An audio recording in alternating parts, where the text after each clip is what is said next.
Hello students, today we will study Bragg's equation. ठीक है, देखिए लास्ट टॉपिक है सॉलिड स्टेट चैप्टर का। तो ब्रैग्स इक्वेशन से हम बेसिकली करते क्या हैं, ठीक है, क्यों यूज करते हैं और कैसे यूज करते हैं, उसी को डिस्कस करेंगे। ठीक है, तो देखिए हमें पता है कि सॉलिड स्टेट में सॉलिड की जब बात होती है तो वहाँ क्रिस्टल लैटिस होता है। और क्रिस्टल लैटिस क्या होता है आपका, जो अरेंज्ड ऑर्डर में होता है। ठीक है, लाइक अगर हम लेयर ले किसी सॉलिड का, तो एक डिसिप्लिन्ड ऑर्डर में हम लिख रहे हैं। जैसे ये लेयर 1 है, लेयर 2 की बात करें तो ये आपका हो जाएगा लेयर 2। ठीक है, और ये लेयर 3 हो जाएगा। ठीक है, देखिए जैसे ये लेयर हो गया और ये इसका सेंटर है, तो ये एटम का सेंटर होता है। तो ये एटम कैसा होगा आपका, ये इस टाइप का होगा। ठीक है, अब देखिए यहाँ पे हम जब किसी भी एटम के, देखिए जब एटम की बात करते हैं तो सॉलिड में एटम टाइटली पैक्ड होते हैं। और इनकी रेडियस की जब बात करते हैं तो सपोज ये जो एटम है इसका रेडियस आ रहा है और ये भी सेंटर, तो इन दोनों के सेंटर के बीच के डिस्टेंस को हम किससे रिप्रेजेंट करते हैं, डी से। और इन दोनों की जब रेडियस की बात होती है तो यहाँ पे आर इज इक्वल टू क्या हो जाता है आपका, d/2।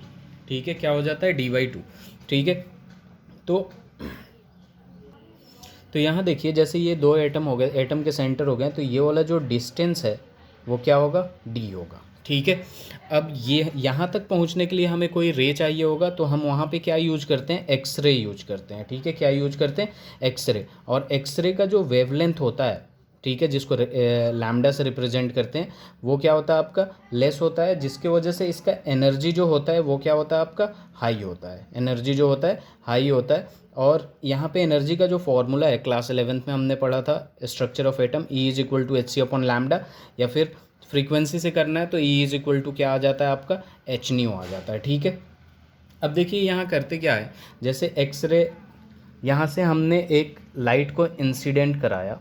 ठीक है, ये जो लाइट है इंसिडेंट लाइट। ठीक है, तो यहाँ से ये क्या हुआ, रिफ्लेक्ट हो गया। ठीक है, अब यहाँ देखिए कि इसका जो एंगल ऑफ इंसिडेंट है, सपोज यहाँ पे क्या है, थीटा है, तो एंगल ऑफ रिफ्लेक्शन भी क्या हो जाएगा आपका, थीटा हो जाएगा। ठीक है, दूसरा लाइट जब रे मैंने इससे पास कराया तो इसमें पेनेट्रेशन पावर ज़्यादा होने की वजह से ये दूसरे लेयर तक पहुँच जाता है। ठीक है, ये दूसरे लेयर तक पहुँच गया और फिर ये रिफ्लेक्ट हो रहा है ऐसे।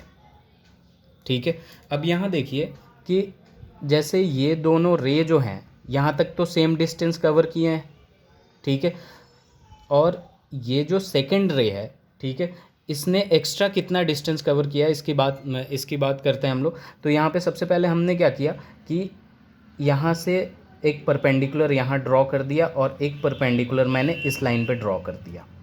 ठीक है, यहाँ पे एक परपेंडिकुलर इधर ड्रॉ कर दिया, दूसरा परपेंडिकुलर इधर ड्रॉ कर दिया। ठीक है, अब देखिए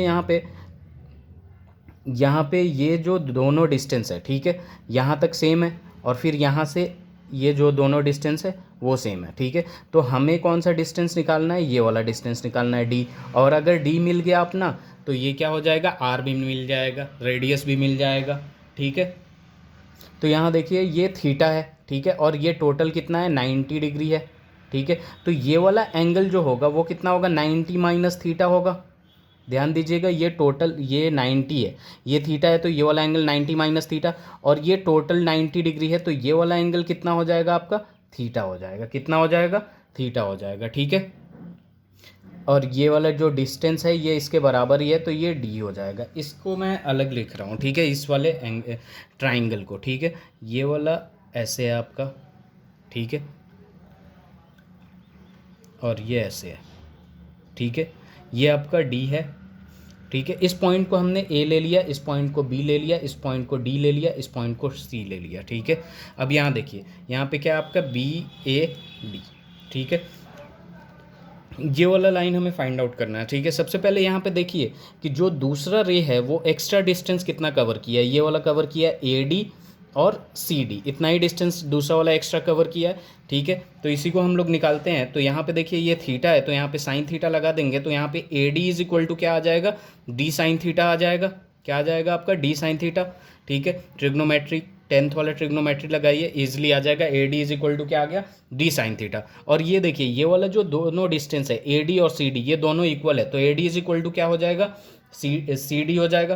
तो यहाँ टोटल पाथ डिफरेंस, सबसे पहले तो हम टोटल पाथ डिफरेंस निकालेंगे पहला रे और दूसरे रे को मिला के। तो टोटल पाथ डिफरेंस जो होगा तो वो क्या होगा आपका A D plus D C होगा, A D plus C D या डी सी। तो ए डी तो हमने निकाल लिया डी साइन थीटा, तो आपका सी डी भी कितना आएगा, डी साइन थीटा आ जाएगा। ठीक है, तो which is equal to 2D sine theta, which is equal to 2D sine theta. ठीक है, अब देखिए यहाँ पे वेव ऑप्टिक्स की जब बात होती है, एक्सरे की बात होती है, तो यहाँ पे कंस्ट्रक्टिव इंटरफेरेंस, यहाँ से ये एक्सरे ऐसे आ रहा है ऐसे आ रहा है, अगर यहाँ कंस्ट्रक्टिव नहीं होगा, सपोज डिस्ट्रक्टिव होगा, तो ये दोनों जो रिफ्लेक्टेड रे है एक दूसरे को कैंसिल कर देंगे, तो कोई इफेक्ट नहीं पड़ेगा। ठीक है, और कंस्ट्रक्टिव की जब बात करते हैं तभी आगे बढ़ता है। ठीक है, तो यहाँ पे कंस्ट्रक्टिव की बात करेंगे, जो for constructive interference.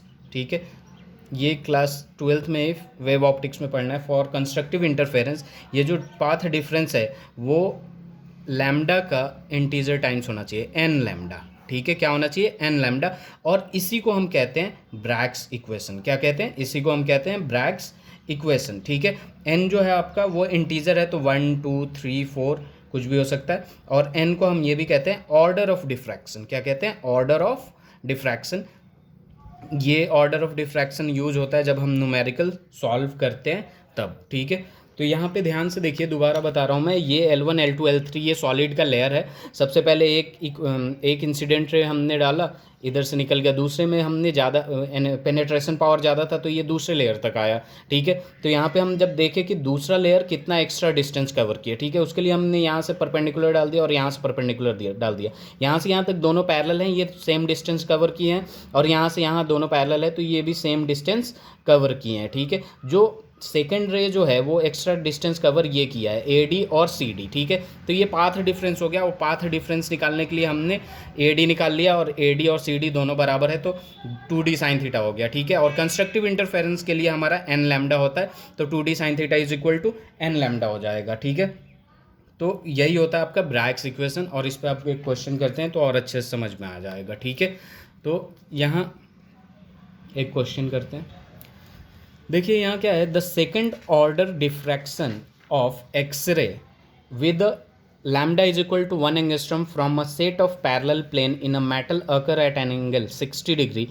The distance between the scattering plane is crystal is। सबसे पहले तो n जो दे रखा है, ठीक है, सेकंड डिफ्रैक्शन दे रखा है 2, और लैम्डा जो दे रखा है वो 1 एंगस्ट्रम दे रखा है, और जो थीटा दे रखा है वो 60 डिग्री दे रखा है। ठीक है, अगर इसे समझना है तो ये पैरेलल लाइन है आपका, ये यूँ आया है कि इंसिडेंट रे, तो यहाँ पे एंगल कितना होगा 60 डिग्री, और लैम्डा कितना है 1 एंगस्ट्रम है। ठीक है, और ये L1 है लेयर 1 और ये लेयर 2 है, और इन दोनों के बीच का जो डिस्टेंस है D निकालना है हमें पता है कि according to Bragg's equation 2D sine theta is equal to क्या है, एन लैम्डा, और हमें D निकालना है, तो D इज इक्वल टू क्या हो जाएगा, N lambda upon 2 sine theta.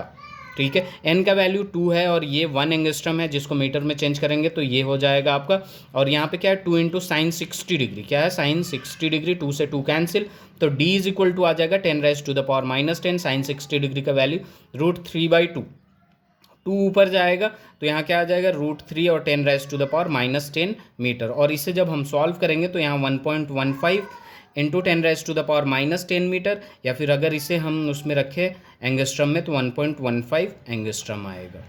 ठीक है, तो ये चैप्टर यही ख़त्म होता है आपका। Thank you so much. Next chapter हम लोग सॉल्यूशन शुरू करेंगे।